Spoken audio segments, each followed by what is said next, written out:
хамгийн мунхаг харанхуй шийдвэрийн талаар өнөөдөр ярих гэж бодлоо. Яагаад засгийн газар, яагаад нийслэл ийм мунхаг юм бэ гэд бүр үгээ хэлэх бүр хэлэх үг олдохгүй одоо энэ лайва ингээ мунхаг харанхуй шийдвэр гэж нэрлэлээ. За хэд хэдэн мунхаглал байна. За тэрэн дотор ерөөсөө одоо их Монгол улс гэдэг улс байгуулагдсан цагаасаа эхлээд өнөөдрийг хүртэл 800 гаруй жилийн турш усны бодлого гэдэг бодлогоор дэлхийд угаасаа гайхагдаж ирсэн байдаг байхгүй юу? 800 гаруй жил Монгол улсын одоо түүхэнд айлч засгийн газар ямар ч юм болж исэн усыг ерөөсөө дандаа хамгаалж ирсэн байдаг байхгүй юу? Тэгээ нөө усныхаа их сурвалжийг ингээд бүр цэрэг цагдаагаар хамгаалуулад, буута цэрэгээр хамгаалуулад ингээд цагаж хамгаалж ирсэн байдаг. Одоо та бүхэн ингээ харах юм бол манай Монголын бүх төрийн тахилгад хайрхнууд чинь бүгдээрээ голын их газрууд байдаг. Дандаа голынхаа их газрыг одоо онголж, дагшилж, хорж хороо үүсгэж ингэж хамгаалж ирсэн байдаг. За гэтэл хүн амынхаа талаас илүү хувь нь одоо бараг амьдрах гээд байгаа. Тал хувь нь 50% нэг дор бөөгнөрөөд ингээ Улаанбаатар гэдэг хотод бөөгнөрөөд амьдарч байхад энэ хүн амынхаа 50%-ийг ус ундаагаар хангадаг 88 худгийнхаа 70% нь байдаг үндэсний цэцэрлэг төрөлнгийн газар руу халдсан байна. Энэ халдсан шийдвэрүүдийг бүр ингээд бахархалтайгаар ингээд засгийн газрын шийдвэр болгоод ингээд нийслэлийн шийдвэр болгоод ингээд ярьж яадаг болсон байна. Тэгээ Монцомегийн мэдээ үзлээ. Янз бүрийн хэвлэлүүдийн мэдээ үзлээ. Тэднэр дээр юу гэж хэлж яах нөгөө хэвлэлийн сэтгүүлч нарын ч гэсэн бүр байх ёстой юм шиг. Өө ингэх гэж тэгэх гэж ингээд ямар ч сэтгэлийн хөдөлгөөнгүй хэлдэг болжээ.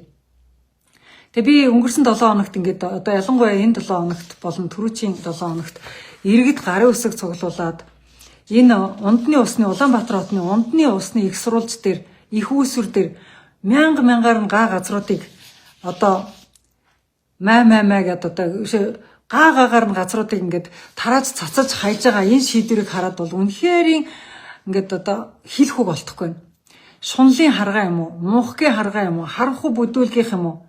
Ирээдүйд ингээд монголчууд усгүй болох нь буюу одоо бүр 10-20 жилийн дараа бидний уух ус хомсдохын одоо яг эхлэлийг өнөөдөр ингээд тавьцсан явж байгаа байхгүй юу?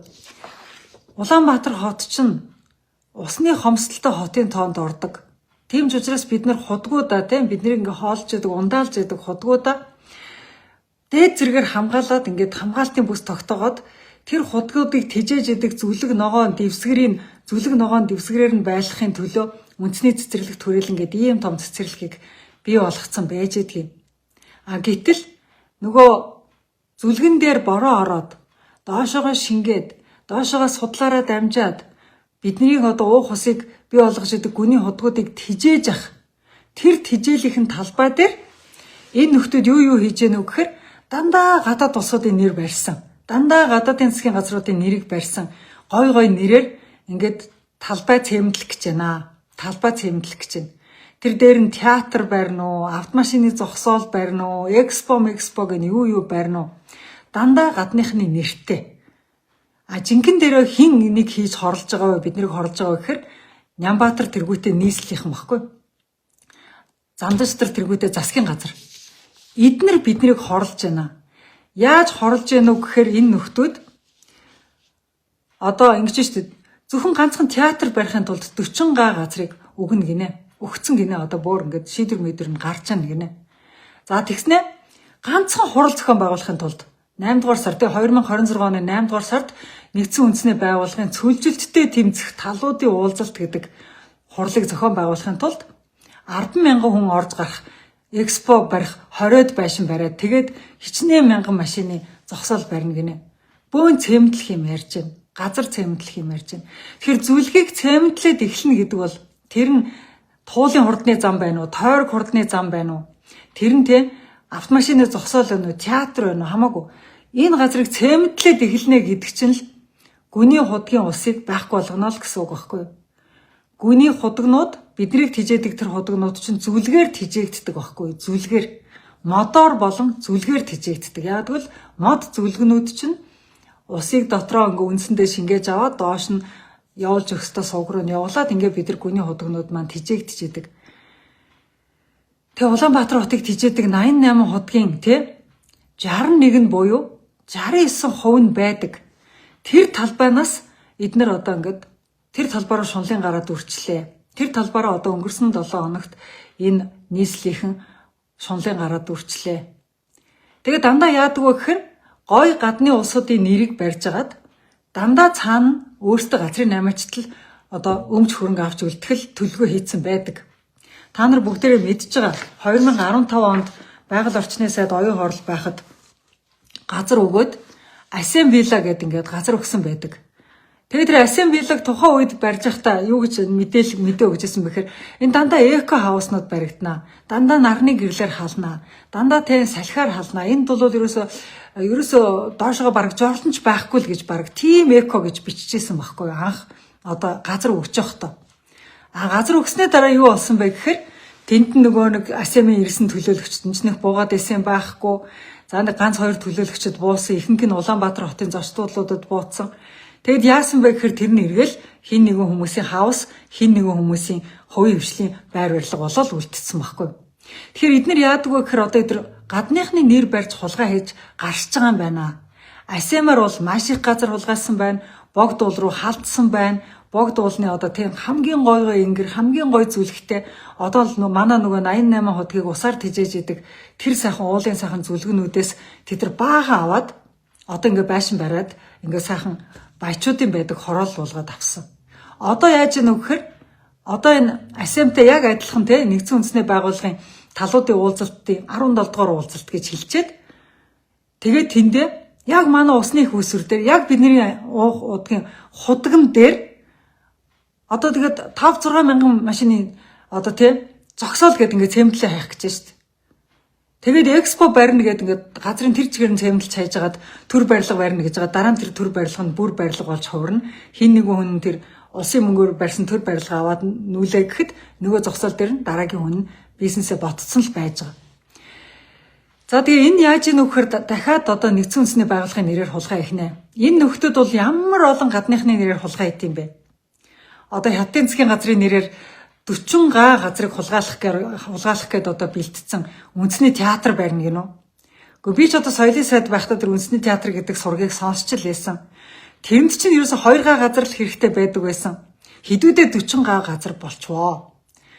Тэгэхээр зэрэг театрыг барих 2 га газар бол хаана тий газрынхаа зөвшөөрлөг одоо хугацаанд дуусчихсан эзэмших ашиглах хугацаанд дуусчихсан 2 га газар Улаанбаатар хотоос энэ тэндгүү олддог байхгүй юу? Эсвэл зүгээр л нөгөө дахин төлөвлөлтшгээ иргэдээс газрыг худалдаж аваад 2 га газрыг гаргаж болдог байхгүй юу? Дахин төлөвлөлтөөр газар аваад байгаа штэ. Иргэдээс газрыг худалдаж аваад байгаа штэ. Гэхдээ тийм маягаар барьчиж болох театрыг заавал те 40 гаг хомсолж агаад заавал үндэсний цэцэрлэгт хүрээлэн дотор заавал гадаад улс хөрш улсынхаа нэрийг барьж агаад тэгээ ингээ бүгдээрнийх нь амын таглаж агаад тэгээд ийм одоо унтны их үүсвэр дээр бүжиглэн дуулна гэж юу байсан юм бэ? Бид нар яаж ч үндэсний цэцээ одоо үндэсний сайхан театртай байлаа гэд театрынхаа бүжигчдийг идэхгүй уухгүй үсттэй.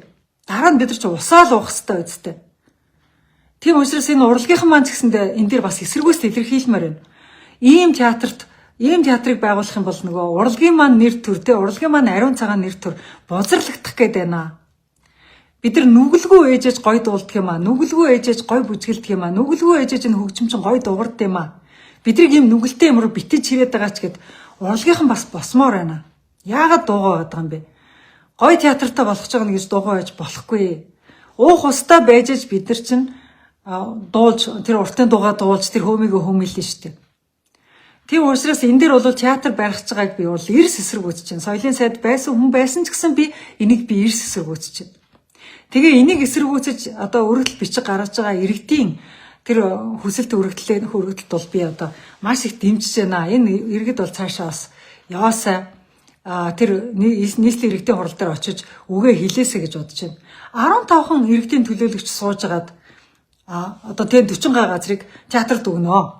50 хэдэн га газрыг замд өгнө. Бүгдээр ингийн тэр туулгалын сав газраас бүгдээр ингийн үндэсний цэцэрлэг төрөлнгээс бүгдээр ингийн ингээд тусгай хамгаалалттай газраасаа ингээд авнаа гэд ингээд шийдсэн байна шүү дээ. Байгаль орчны сайд үгснээ ээжэнэ ийм болж хахад Батбаатар гэдэг сайд амьдуу иргэний зориг ногоон нам гэдэг бүр ногоон энтер гэдэг нэртэй намтай нэг дарга нэг үхэнц нөхөр дугаараач энэ нөхдүүдийг шууд болиулаач Байгаль орчны яам чин дээрээс нь болиулах эрхтэй шүү дээ яг энэ усныхаа асуудал төр. Бүрийн эрх нь байдаг байхгүй. Зандаж дотроо эдрийг дуугаа болгож Нямбаатаргаа огцруулаач. Яагаад ингээд иргэдийн язгуур эрх ашигт халдж байгаа юмнуудыг хараад толгойг нийлээд одоо ингээд нийлээд иргэдэд хорлоо сууж идэгий. Тэгээ засгийн газар зохион байгуулах байгаа тэр нүүбийн хурлынхаа тэр сэдвээсээ ичээч. Нүүбийнхэн хурлаас ичээч та нар. Яах ч юм нүүбийн хурлыг та нар үндэсний цэцэрлэгт хүрээлэнд автомашиныхын паркинг хийгээд газрын цементлээд дээр нь хэдэн төр барилга бариад баахан цементэн дээр нь 10,000 хүн та нар гიშгүүлээд машинуудыг мянгаар нь тэнд төгжрөл үүсгэж байлгаад тэгээ та нар яах ч юм орж ирээд ярих байгаа сэдв нь газар ус мод гэж байгаа байхгүй. Монгол улсын цөлжилттэй тэмцэх хуралд оруулах гэж байгаа хөв нэмэр нь газар ус мод гэдэг сэдвээр санаачлаг гаргана гэж байгаа байхгүй. Ямар нүрээрээ санаачлаг гаргах гэдэг юм бэ? Иргэдийнхээ ирээдүйн усыг та нар хорлсон цемент цутгах гэжээж цутгаж байж ямар нүрээр ус гэдэг сэдвээр засгийн газар ярих гэдэг юм бэ? Засгийн газар энэ сэдвээ ярьжсанд орвол усыг яаж хорлох вэ гэдэг сэдвээр та нар ярих гэдэг шүү дээ баг. Тийм одоо үзүүлэх сургалт үзүүлэх гэдэг шүү дээ. Ирээдүйн усыг ард түмнийхээ усыг яаж устгах вэ?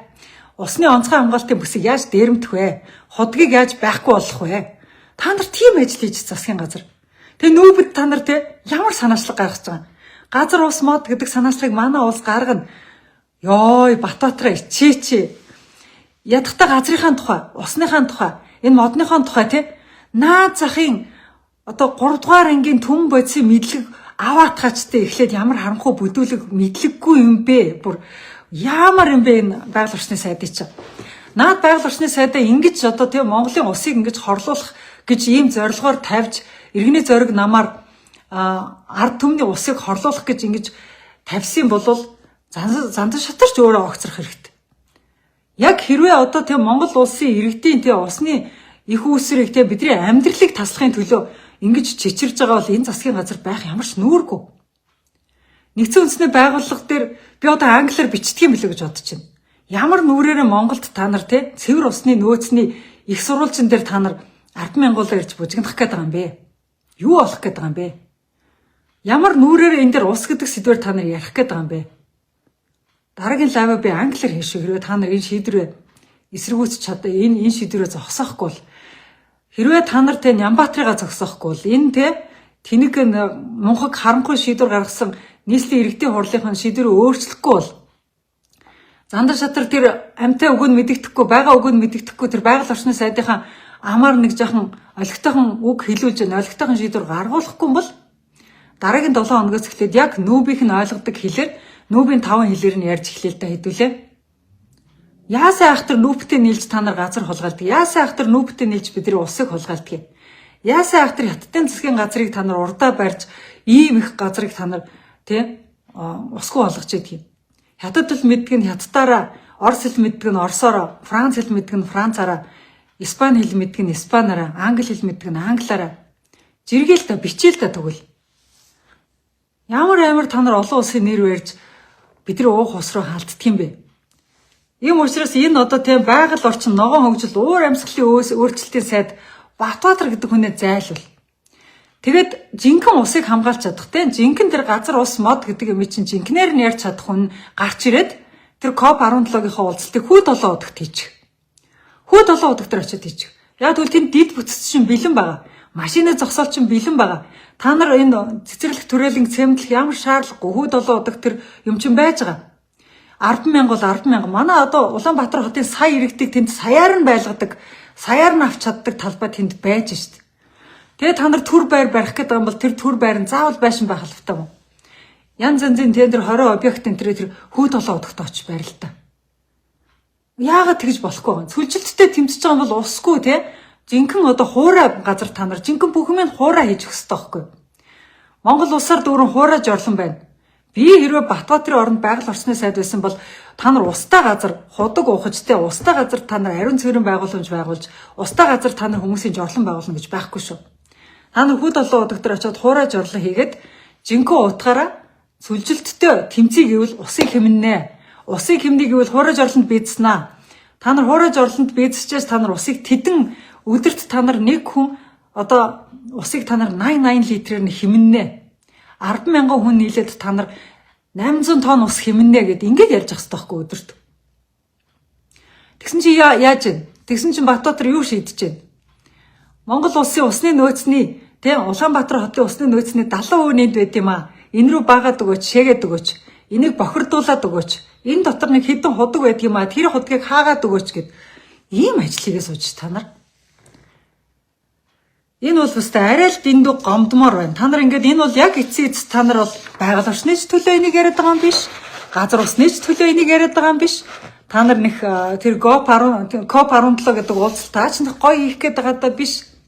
Эцсийн эц та нар энэний дараа хэдэн га газрыг хулгайлаад аваад үлдсэн л байхын төлөө хийж байгаа шүү дээ. АСЕМ яг л тийм болсон шүү дээ. АСЕМ-ийн зочдыг заа юу. Монголын бүх л зочид буудлуудад байрлуулад тэгээд бүгдээрээ ингээд талдаа орлого олоод аялал жуулчлалын байгууллагууд бүгдээрээ орлого олно гэж баярлаад хүлээж ирсэн чинь яасан? Тэд нар тусгайлан барилга барьж өгнө гэж тусгайлан газар өгнө гэж жагаад богд улнаасаа газар авч жагаад тэгээ айгүй муухай жишгийг бий болгосон. Газрыг яаж олон улсын нэрийг барьж газар хулгайлдаг вэ гэдгийг жишээг АСЕМ-аар 15 онд бий болгосон байдаг байхгүй. Тэгээ 16 онд АСЕМ болсон, баахан орны хүмүүс ирсэн. Хамгийн инээдтэй нь хамгийн том зочдод дандаа Улаанбаатар хотод дандаа байгаа зочдуудад нь орлого нь оруулна гэд үлдсэн байхгүй. Ухамсартай газрын хүмүүс тэгдэг л байхгүй. Нүүбийнхэн ч гэсэндээ ухамсартай авал хүүд олон удагт хийхэд бол яг зүгэл ойлгоод хүлээж авна. Хүүд олон удаг чинь бүх тэд бүтсэн байгаа шүү дээ. Цахилгааны тавьдсан, замын тавьдсан. Түгжирлээс хол ард түмний амьдрал цаад болохгүй. Тэгээд дээр нь тийшээ чинь автобусаа явуулцдаг. Тэгээд дээр нь тэнд чинь машины зогсоол нь одоо зөндөө байж байгаа. Ийм учраас төв цэнгэлт одоо энэ нөгөө театрын нэрээр энэ юуны нэрээр янз янзын энэ гой юмнуудын нэрээр ус руу үндэсний цэцэрлэгт хүрээлэн лөө халдж байгаа альва халдлагын эсрэг бүх иргэд дугарцгаая. Яагаад бидний бүгдээрээ дуурах ёстой гэхээр усгүй бол бид нар Улаанбаатарт амьдрахгүй л байхгүй. Усгүй бол тэгэл энэ хот өөрөө ингээл усгүй болох юм бол энэ хот өөрөө ингээд бүх юм тасраал амьдрал нь тасрах байхгүй. Тэгээ тэр амьдралыг чинь чив чивээгөө хангаж байгаа нэг газар байна шүү дээ. Үндэсний цэцэрлэгт хүрээлэн гээд энэ газараа одоо хамгаалттай болгосон шиг хамгаалттай болгоо. Энэ рүү буруу хэнийгч дайрдаггүй байх хэвээр. Улсын хурлын хэдэн нөхдүүд яасан? Нодлон хуулийг гаргаж өгтөө наадмаар биднийг яг наадад цэнгэж хооронд эзгүүчлээд наадмаар усны сав газар заа юу. Усны энэ их ундраг бүрлдэж байгаа энэ газар төр хувийн хвшлийн түншлээс бусад хинч юу ч барьж болохгүй гэд хууль гаргачихж байгаа. Угаасаа хинч юу ч барьж болохгүй гэдэг хуультай байсан байхгүй юу? Тэгсэн чинь тэрнийх нь уралд тулгаагаар төр хувийн хвшлийн түншлийн төслөөс бусад гэд. Тэгээд өөрсдөө юм барьж болно гэдэг юм зөвшөөрлөг оруулсан байна. Тэгэхээр төр нь болохоор газраа хулгайлж болно. Төр нь болохоор усаа бохирдуулж болно. Төр нь болохоор төртөө нийлсэн хүн нийлж хулгай хийх юм бол усны их сурвалжийг хулгайлж болно гэдэг. Ийм хуулийг улсын хурл нь гаргаад өгсөн байна. Тэгээд тэрийг мэдээж засгийн газар өргөн барьсан байгаа. Мэдээж тэрийг нийслэлийн санаачилсан байгаа. Тэг ингээд одоо нийслэлийн эднэрийн зохион байгуулалттай хийсэн одоо бүтэн жил бэлдсэн хулгай нь одоо яг өнөөдөр ингээд биет ажил болоод ингээд газар дээр нь юм баригдахын өмнөх юм болцоод байна. Ийм учраас үндэсний цэцэрлэгт хүрэл ингээ аварцгаахын төлөө өнөөдрөөс эхлээд иргэд бид нар дугармаар байна. Талд дугарч чаддаг бүх их сурвалжаараа дуграарай. Бүх хэлээрээ дуграарай гэж хэлмээр байна. Ялангуяа нүүбийн 5 хэлээр дуграад өгөөрөө. Тэгэх юм бол энэ нүүбийнхэнтэйг нь хэлж ингэж газар хулгайлж ус сулгаалах гэж байгаа хэдүүлээ ядахтаа зогсоомор байна. Монголд газар байхгүй биш байгаа. Ганцхан яагаад бид нар үндэсний цэцэрлэгт түрээлэнг ингэж хорлонтой юм шиг яг үндэсний цэцэрлэгт түрээлэнлүү дайрдаг вэ гэхээр энэ нөхдүүд дандаа ингэж нөгөө өөртөө ингэж шууд дайрах гэхээр хуулиар хориотой байж идэг. Яг бол хуулиар усны сав газар руу орж болохгүй гэж байж идэг. Тэгээд гадаадын нэр барихаар том засгийн газрын нэр барихаар эсвэл ерөнхийлөгчийн нэрийг барихаар дайлманд нь ингэж орж хулгайлт юм байна. Ерөөсөө эдний муу арга нь тийм байна. Тэгээ энэ муу арга нь одоо яг явж шүү. Тэгээ энэ муу аргыг харин иргэд илчлээд эхэлсэн байна. Хэвлийнхэн бас зарим нь илчлээд эхэлсэн байна. Цаашаа улам илчилмээр байна. Тэгээд энэ одоо нэгдсэн үндэсний байгууллагын нэрийн дор хийх гэж байгаа барилга байгууламжийн зургийг ил болго.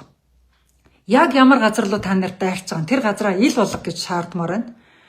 Яа тэгвэл тэд нэр газраа бүр ингээд зүгээр бөөн газрыг одоо 27 га газар гэнэ 27 га газрыг цэвэмтлэхээр ингээд бэлтчихэд байна. Хайрын 27 га газар тэр 27 га газрын чинь зүлгэн дээр ургаж байгаа зүлгэний тэр нэвчүүлж авч чадах борооны ус гэдэг чинь бидний хоолны ус байхгүй бидний амьдралын ус байхгүй.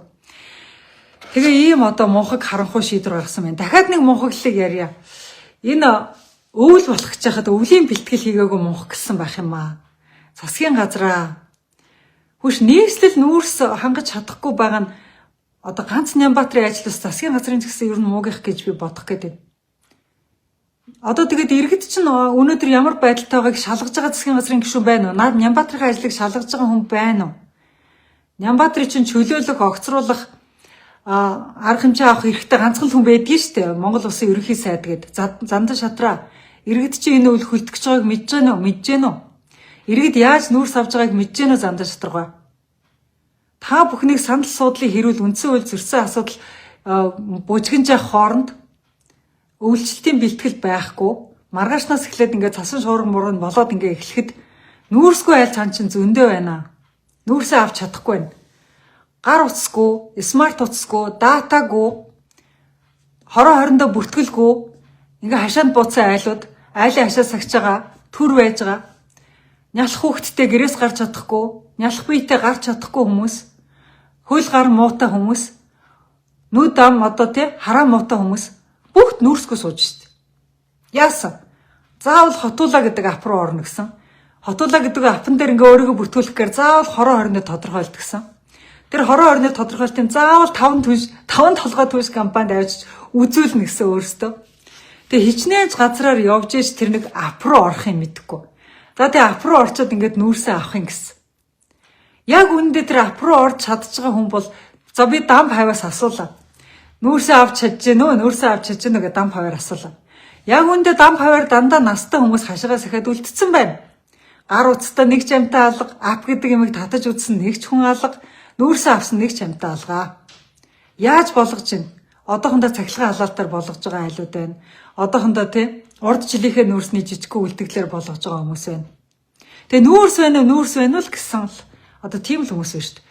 Тэгэд Facebook дээр пост тавьсан байсан чинь нэг хүн утасныхаа дугаарыг тавиад нялх хүүхдтэй хүн байна, осгож өгөх гээд байна, нүүрс зарах хүн байна уу гэдээ утасныхаа дугаарыг тавьсан байсан.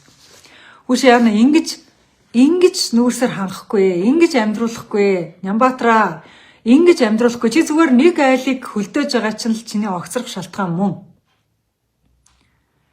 Ингэхгүй, хувийн хвшилтээ өгөө. Төр нүүрс хангаж чадахгүй. Төр ерөөсөө галлаж чадахгүй. Төр 100 хангаж чадахгүй. Төр ерөөсөө хийдэггүй ажлыг чи хийх гээд байна. Зүгээр л одоо чөлөөл. Зүгээр л одоо нүүрсний худалдаагаа чөлөөл, төлсний худалдаагаа чөлөөл. Тэгээд одоо перкеттэй, мэдлэнтэй, сайжруулсан төлстэй, сайжруулсан төлшөө, хагас кокстой, хагас коксо. Дээд зэргийн хуурайшилттай хатаацсан нүүрс зарах нь хатаацныгаа. Чигшилтгүй бол оруулаа. Чигшилтгүй бол төлүүлээ. Дээд зэргийн хуурайшилттай сайн нүүрс төлөх чинь энэ одоо зарим газар ингээд зунгаарлагдсан нүүрс төлөөд хөлдөжсэнээс чинь дээрч үж магадгүй. Тэгэхээр зэрэг чигстийн шалгаад стандартын тогтоогоод хувийн хвшлүүд дээр байгаа одоо хувийн хвшлүүдтэй эрхийг өгөө. Хуучин хувийн хвшилд төлсний эрх байх үед, хувийн хвшлийн төлшөө хангадаг байх үед төлш аваараа, нүүрс аваараа, мод аваараа гэдэг ингээд годомжинд нь ирээд зардаг байсан юм аа. Үүдэн дээр нь ирээд зардаг байсан юм аа. Одоо тэгсэн чинь айлууд яасан? Зуухтай байгаа нь гэмт хэрэг. Гэртээ өөрөө нүүрс олоод ирвэл гэмт хэрэг. Бүх юм ингээд иргэдийг ингээд шорнолоо чиглүүлж штт. Зүгээр амьдрах нь бараг шорнолоо чиглүүлж штт. Хаанаас ч нүүрс авах хэрэг байхгүй. Хаашаач очих хэрэг байхгүй. Энд тэнд ингээд бүртгүүлэхээр чи биш гэд бүртгэж авахгүй. Ингээд зүгээр дулаа үйлчлэх нь өөрөө бараг ингээд гэмт хэрэг болох гэдэг штт. Гэтэл ардын намынхаа өөртөө яаж гэнэ вэ? Бүр улаан цам үндсэн үйл зөрчсөн хүн үндсэн үйл зөрчсөн гэдэг ингээд үндсэн үеийн цэцээр шийдвэр гаргахаар энэ хүн бол үндсэн үйл зөрчсөн ч гэсэн байж болно, ажиллаа игээ байж болно. Харин жирийн Монгол хүн гэртээ жирийн зуухандаа нүүрс төлчвөл шоронд нь явал торг гэд ингэж штт. Бүр арай л дэндүү тэгш бус биш үү? Бүр арай л шударга биш юм уу? Бүр юмыг бүр арай л ингэж хитрхи хитрхи дээдчүүлэн тансаглаж хитрхи борчуудыгаа басаад хитрхи зовоогод байгаа юм биш үү? Хүнээ зовоохоо болчихооч. Бушуухан төсний худалдаагаа чөлөөлөд өгөөч. Тэгэхгүй бол одоо энэ жил онд орох бол маш хэцүү болж байна шүү. Ийм одоо өвлийн үйлчлэлтийн бэлтгэл чинь таг, усны их сурвалж чинь нийл одоо тийм булхаа лөөвөр хулгай болох гээд байна. Урд нь газар хулгаалаад, нүүрс хулгаалаад байсан бол одоо ус хулгаалж эхэлж байна биднээс. Тэгээ цаана одоо тэгээ Монголоос одоо юуг нь хулгайлж дуусгахгүй ингэж шунаад идэх энэ улсууд. Ийм учраас энэ удаагийн энэ өдрийнхээ одоо лайвын одоо үр дүнд би та бүхэнд ганц л зүйлийг уриалмаар байна. Түлшээ чөлөөл гэдгийг нийслэлээ шаардъя. Хувийн хвшилтээ өгөө наатах. Та нар чадахгүй байна хувийн хвшилтээ өг. За ингэж уриалъя. Хоёрдугаарт ус руу бити хулгай хийгээдэ гэдгийг 5 хэлээр бичцгээе. Монголын ус руу ард түмнийхээ ус руу бити халдаад ээ. Та нар хурал хиймээр байгаа бол хүү 7 худагт хий. Та нар театр барьмаар байгаа бол өөр дүүрэгт 2 газрыг та нар чөлөөлж аваад театраа барь. Юунд 40 гаамаа. Бити давар гэж тэгжэл хэлмээр байна шүү дээ. Хизээ театр барихад 40 газар өгч ирсэн юм. Тийм байхгүй шүү дээ. Тэгээд нэг юм уу 2 газар дээр театраа бариад, цомхон сайхан театраа бариад тэгээд дотор нь сайхан бид нар уртын дуугаа дуулаад, бүжиглээд дуулаад ингээд уран нугалтад хийгээл ингээд явж л байл та. Тэг үнэхээр тийм тансаг бүр том театр барих гэдэг юм бол тэр Хүннү хоттой очиж бариач. Шинэ хот барьж байгаа гэдэг байгаа үстэй. Майдар хот, Хүннү хот, Хар хорон хот гэдэг 40 хот бариад байна шүү дээ. Тэр хотууд чинь бүгдээрээ зүгээр цаасан дээр та нарын лөөвөр юм уу? Хэрвээ цаасан дээр хийж байгаа лөөвөр бол ингээд одоо Улаанбаатар руу та нар ард түмний ус руу ингээд чихээд ээж магадгүй. Яг энэ ташрамт нэрээ хэлэхэд нөхдөд байна шүү дээ. Бүтэхгүй төслөөр баахан тээзүү бичээд тэрбумаар мөнгө идэх гээд байна гэж би жилийн өмнө лайвддаг байсан. Та нар санаж байгаа хоёр эрдэнэ засгийн газрын үед та нар дандаа ингэж бүтэхгүй төслийг та нар 14 мега төсөл гэдэг нэрээр хизээч бүтэхгүй төслүүдийг та нар жагсааж орж ирээд бүгдээрнгийнх нь та нар тээзүүн дээр нь тэрбумаар мөнгө тавиад тэгээд та нар энийгээрээ та нар зөвхөн идэж уух гэж байна гэж би айгүйх лайвддаг байсан. Та нар санаж байгаа. Одоо тэр нь яг нотлогдсон. Яаж нотлогдсон бэ гэхээр нөхдүүд яасан бэ гэхээр ингэж байгаа байхгүй. Дүүжин тээврийн төсөл баригдаагүй. Зөвхөн тээзүүнд нь зориулаад баахан мөнгө гаргаад хуваагаад ийцсэн. Өөдөө тэмүүлэхгүй баригдаагүй. Хизээч баригдахгүй. За тэгээ энэний тээзүүнд гэж баахан мөнгө идэж уусан. Имэйлт аж үйлдвэрийн цогцлбор юу ч баригдаагүй. Баахан тээзүүний л мөнгө идэж уусан. Гэх мэт ингээ 27 төсөл байгаа байхгүй. Тэгээд зөвхөн богдхан уулын нөхөн зам. Би одоо нодлоо яг богдхан уулын нөхөн зам чинь бүтэхгүй шүү гэж ингээ лайвдчихсэн. Бүтэхгүй гэдэг байгаа юмыг л заавал улсын төсөв дээр тавиал 55.3 тэрбумаар тээзүү хийх компани шалгаруулсан. 55 тэрбум та нар боддоо. Одоо өнөөдөр эмч багш нарын цалин нэмэх мөнгө байхгүй л гэдэг. Эдгээр зөвхөн цаасанд нь 55 тэрбумыг зарцуулсан байгаа байхгүй. Гэтэл одоо энэ төслийг яасан?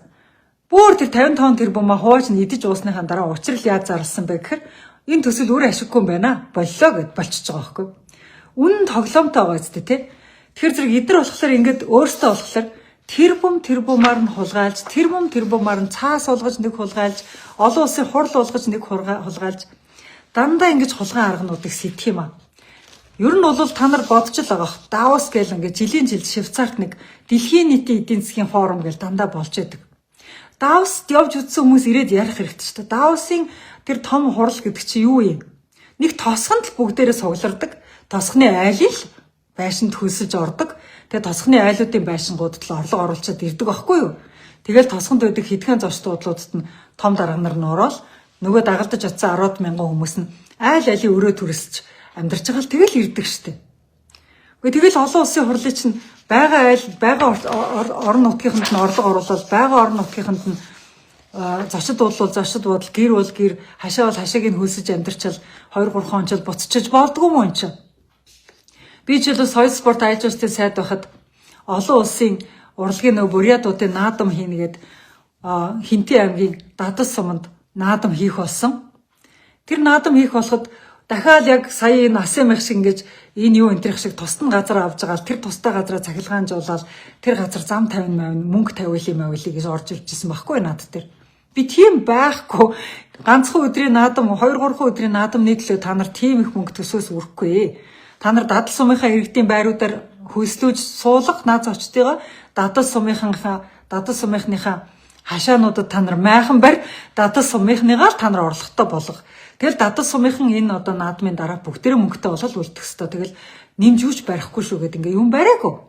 Тэгээд тэр сайхан наадам хэд хоног тий алтарган наадам их сайхан болол дадал сумынхан байсан бүх талхаа зарж дуусаад, бүх цэцгийгээ зарж дуусаад, бүх хонь мал арх тий бүх юмаа зараал тэгэл бүгд мөнгөтэй болол үлдчихсэн шүү дээ. Гэхдээ тэгж яагаад болдгүй? Тэгж сэтгэж яагаад болдгүй? Олон улсын хурал болоход аль дүүргийнхаа аль хорооны иргэдийг бүгдээр ингийн гэрийн сайхан засаад, тэнд сайхан гертэн түрээсээр амьдруулад, ингээд тэрүүхэн хавьд нь ингээд сайхан нэг театрт нь ч юм уу, нэг байшинд нь ч юм уу хурлаа хийчих гэж яагаад боддгүй? Тэр сонгон хайрхан дүүрэг тэр хүүхдийн театр гэл амар том театр барьсан дүүргэлт байхгүй гэж яриад илээ. Тэр сонгон хайрхан дүүргийнхэн тэр хойдлын тэр дүүргэлт байхгүй театрта одоо энэ хийх гээд байгаа театр энэ хийж болдгоо юм. Тэг яагаад ингэ сэтгэж болдгоо юм бэ? Тэгэхээр зэрэг энэ ерөөсөө эднэр сэтгэхийг хүсэхгүй, эднэр яахыг хүсэж байгаа нөхөр идэж уухыг л хүсэж байна. Яавал газар авч үлдэх үү? Яавал мөнгө авч зурчуулах уу? Яавал тэ ард түмэнтэйгээ хуваахгүй дангаараа идэх үү? Тэ дандаа тийм бодож байна. Тэгэхэр зэрэг энэ ажил чи явахгүй байгаамаа. Тэгэхэр зэрэг энэ ажил чи явахгүй байгаа. Дээр нь одоо тэр соёл гэснээс одоо сүүлийн үед энэ мөнгө гэж ярихаар, хулгай гэж ярихаар хажуугаар нь соёл гэж ороод ирэх юм. Би өөр соёлын сайд байсан болохоор зүгээр яас хавталцаал явчих юм аа. За юун сүүлийн үед би юун дээр их яас хавталцаж байна вэ гэхээр тэр номын сайдын зарцуулсан тэр олон сая доллар тэр үнэн яас хавталцаж байна. Яадгүй гэхээр ингэдэг байхгүй юу? Соёл спорт аялал жуулчлалын сайд байхад дэлхийн айгүй олон агентлагууд өөр төр чи ирж уулздаг байхгүй юу? Хоёр-хоёроор ингээд агентлагууд төрж ирж уулзна. Ихэнх агентлагууд нь тэгээ Лондонд одоо Лондонгоос ирлээ гэл ингээд Лондонд байдаг тийм хэвлэлийн агентлагууд ирж уулздаг байхгүй юу? Яг тэгвэл дэлхийн төлбөртэй хэвлэлийн нийслэл нь Лондон байхгүй юу? Төлбөртэй хэвлэлийн төлбөртэй сурталчилгаа буюу төлбөртэй нийтлэлийг бичиж өгдөг гол сэтгүүлчид ихэнхдээ Лондонгоос ирдэг. Тэгээ тэд нар ирээд юу гэдг вэ гэхээр танай Монголыг амар гоё бичээд өгье. Танай Монголыг амар гоё гаргаад өгье. $100 өгчих. $200 өгчих гэд ингэдэг байхгүй юу? Тим хэвлэлүүдэд гаргаад өгье. Ийм газруудад сурчлагаа гэсэн түгээгээд өгье. Өдөр $100 чинь надаас нэгдэг байсан хөөе. CNN ч BBC ч өөрсдөө ирдэггүй. Тэр том хэвлэлүүд ч өөрсдөө ирж гуйдгүй энэ тэр $100-ыг. Хэн гуйдаг вэ гэхээр нэг ихэвчлэн эрэгтэй эмэгтэй хоёр хүнтэй, бүрэлдэхүүнтэй, залуухан тий одоо тийм нөгөө төлбөртэй нийтлэлийн одоо клиент цуглуулдаг тийм агентлагууд ирж уулздаг байхгүй юу. Тэгээ тэд нар чи ирэл намайг чинь 7 хоногт нэг агентлаг уулзсан шүү дээ. $100 гэдээ уулзаад байдаг. Оюун гэрэл сайд байхдаа 2 жилийн дотор тэр CNN ясан гоё, BBC ясан гоё ингээл юм үзээгүй юм шиг гүйсэн бол би баахан $100 гэрээ хийчихэл байсан л да. Тэгтээ тийм байхгүй шүү дээ, тэгж болохгүй шүү дээ. Улсын төсөв ямар байгаа вэ? Мөнгө ямар байгаа вэ? Ард түмэн маань ямар амьдралтай байгаа вэ? Би өөдөөс нь юу гэж хэлдэг байсан бэхээр манай төсөвт 10 сая төгрөгнөөс дээш аливаа зардлыг гаргахдаа тендер зарладаг юм аа. Одоохондоо манай яамд олон улсын хэвлэл мэдээлэлд төлбөртэй нийтлэл гаргах тендер байхгүй байна. Тийм тендер гарвал танд хэлье гэж хэлэл би явуулчихдаг байсан байхгүй. Тэгээд тийм одоо наад захын тендерийн хуулийг ашиглах хэрэгтэй. Наад заханд карманд маань мөнгө байгаа үлгүй лүү, ард түмэн мөнгөтэй байгаа үлгүй лүү гэж бодож иж сайд хүнчийн юм дээр зурдаг штеп. Тэг чи одоо номын яатсан юм бэ? Ямар их юм дээр зураад ямар их олон сая долларыг зогсоо загуу гаргацсан юм бэ? Аавынхаа мөнгийг үрж байгаа эрх хүүхэд шиг л загнасан байж штеп. Би одоо эргээд харахаар салбарынхаа өмнөөс зүгээр яс авталцаад ах юм аа. Тэгээ одоо яасан? Тэгээд одоо тэр юу гэдэг баг гин одоо нэг хөл бөмбөгийн нэг баг бас манайхыг шүүхэд өгцөн гинөө арбитрийн шүүхэд. За англичууд ч арбитрийн шүүхтээ өгтөөч мундгийг хэлэх үү, ялахтаа ч мундгийг хэлэх үү. Одоо ингээд манай Монголыг бол одоо төлөгчөөс мөнгнөөс нь хэд нугалж торгоно гэж дайрчих байх та. Энэ Булхамын гэрээ гинөө. За энэ хөл бөмбөгийн баг байдгийн байна. За тэр хөл бөмбөгийн багийг бол би бол мэдэхгүй л дээ. Одоо үнэхээр хөл бөмбөг энэ төр үзэж хорхосч байгаагүй болохоор энэ багийг бол мэдэхгүй. Гэхдээ тэр баг нь бол өөрөөсөө Go Mongolia-га подолк өмсцгөөцсөн юм билээ. Тэр өмсцгөөцсөн гэхээр чин тэд нар чин хийх ажлаа хийцэн гэсэн үг байхгүй юу? За ганцхан энэ дээр бол тэр подолк өмссөн Манай Монголын төлөө Монголиагээ бичиж подолк өмссөн хүмүүс шан хүйсэн авъя, тохирсон шангаа авъя гэж нэхэх нь бол тэр хүмүүсийн цэвэр одоо тий эрхийн асуудал шүү дээ. Яг гэвэл тим гэрээ хийцэн л юм бол бурууд нь энд хүнд байгаа гэхээр чадахгүй юм биш тим гэрээ хийсэн Монголын төрөл буруу байгаа байхгүй. Номингийн буруу байгаа байхгүй. Тэгэхээр улсыг одоо ингээд ийм хэмжээнд тий одоо үр төлбөрт оруулаад байдаг. Ийм хэмжээнд тий хэрэг мэдхгүй ийм олон сая долларын гэрээ хийгээд тахад энэ ерөнхий сайданд юугаа хянжээсий, улсын их хурланд юугаа хянжээсий. Энэ энийгээ хянахад яад юм бэ? Энэ улсын төсвийн байнгын хороо мороо энэ гэдэг ингээд төсөн өсвч чинь байрдаг. Сангийн яамны хяналтын газрын байдаггүй юм уу? Үүдээ нэг сайдл тенттэй нэг баярхаад ахтал нөгөө төлөв нь баярхуулаад байсан бах юм. Аудит нь хаана байсан бэ төрийн аудит энэ төр? Нөгөө жил болгон аудитороо яамныхаа юмнуудыг оруулж байгаагүй юм энэ ч одоо. Тэгээ ийм төлж дийлэхгүй юм үр төлбөрт яах ч улсаа унгааж яд юм бэ? Тэгээ ийм хүмүүс ингээд төр бариад ингээд байгаад байгааг би одоо гүр муухгийн харгаал гэж хэлэх гээд байна. Муухгийн харгаа, юм үзээгүйгийн харгаа, өлөн байна, шуналтай байна, мунхаг байна, боловсралгүй байна. Тэрнээс биш тэр одоо мөнгө гоохгүйгээр тэр босод тэр CNN, BBC энэ төр 100 чигээ яваад байдаг тэр агентлагийн хүмүүс чинь дэлхийн бүх орноор яваал сая доллар хайгаа явж идэг хүмүүс шүү дээ угаасаа. Манай Монгол бол одоо намайг сайд байхад бол CNN-ээр одоо сурчлагын зөвлөгөөчдгээ хийлгэж хэлсэн. Go Mongolia гэж хэлгэж байгаагүй зүгээр nomadic by nature гэдэг ийм одоо бидэрт өрөө үгийг CNN-ийнхэн хийж өгч байсан. Гэхдээ төсвөөс нэг ч зүгээр гаргаагүй. Гэхдээ CNN-ийнхэн сая доллараар хийсэн. Сая доллар хаанаас гарсан бэ гэхээр олон улсын аялал жуулчлалын байгууллагын хуралд очихдоо би олон улсын аялал жуулчлалын байгууллагын газрын даргатаа уулзаад олон улсын аялал жуулчлалын байгууллагын даргатаа уулзаад манай Монголд CNN-ээр өрөө биелэх зөвлөх үйлчлэгээний төлбөр дээр туслаач гэж гуйсан шүү дээ. Сая долларыг дэлхийн аялал жуулчлалын байгууллагаас гаргаад тэгээд CNN тэрийг Монголд хийж өгч ирсэн. Тэр CNN бол Монголд түншилжсэн түүхтэй. Гэхдээ Монголыг ямар бага мөнгөтэй вэ гэдгийг мэдчихсэн. Тийм учраас бид нар тэрийг төлөөгүй шүү дээ. Олон улсын аялал жуулчлалын байгууллага төлсөн. Би тэрэнд нь талархлаа илэрхийлэл ингээл одоо аялал жуулчлалын бодлогыг яг байгаль орчиндөө нийцтэй хуурай, жорлонтой, аль болохоор ус баг хэрэгэлдэг, аль болохоор байгаль дээлтэй ийм чиглэлээр манай Монгол явуулнаа гэл ингээл аялал жуулчлалын байгууллагатай хамтарч ажиллаж байсан. Тэгэхээр зэрэг нутгаа боддог одоо төсвөө мэддэг, ард түмнийхээ амьдралыг мэддэг, улс орныхон амьдралыг мэддэг төрийн сайд байхад бол аргыг нь олж болдог шүү дээ. Тэгэхэд эдгээр яаж баярхаад байгаа юм бэ? Бүр яаж баярхаад байгаа юм? Ард түмдээ мөнгө өгөх болохоор инфляц болчихно. Их сардал гарах юм бол инфляц болчихно гэж ингээ хэлдэг ганц үгтэй. Өөрөөсөө тэрбум оруулах гаргаал үүдэг. Арай шудраг биш, арай л хуваарлтын шог байна. За тэгээ эцээцд энэ бүх хэний харгаа вэ? Юуны харгаа вэ? Ном уншдаггүй, хуулиа мэддэггүй, эрхээ хамгаалж чаддаггүй, ард түмнийхээ эрхийг хамгаалж чаддаггүй, мунхгийн харгаал гэж хэлмээр байна. Тэгэхээр зэрэг ард түмэн маань одоо бид нар өөрсдөө л язгуур эрх ашиг хамгаалахгүй юм бол энэ хэдэн мунхаг нөхдүүд чинь бидний эрхийг хамгаалахгүй нэ.